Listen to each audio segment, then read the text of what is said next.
All right, I've got my Lakemaster mapping up on my Humminbird Xplore unit. I just want to show you guys how to work the shallow water highlight and the depth highlight.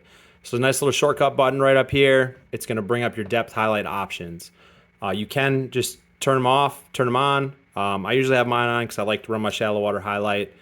As you can see right here, I've got it set to 3 feet. So most of the time for the places I fish, if I'm in deeper than 3 feet of water, like I'm really not worried about hitting something. But there are places like if I'm on Grand Traverse Bay or if you're on Saginaw Bay or something like that, there's boulders the size of cars.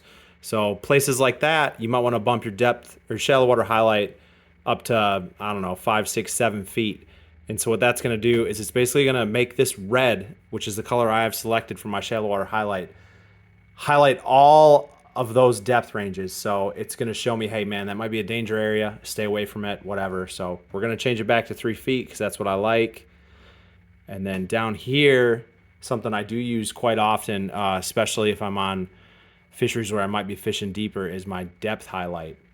We're going to go ahead and turn depth highlight 1 on, and it's going to change everything. You can see here, it's just kind of some yellows and greens, whatever. I turn this highlight on. I have green selected as my color. It's going to highlight everything from 20 to 30 feet. So easy to change that. All you got to do is hit the plus or minus button right here.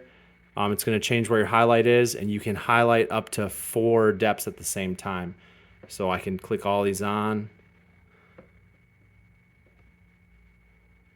And the colors and the ranges are all customizable.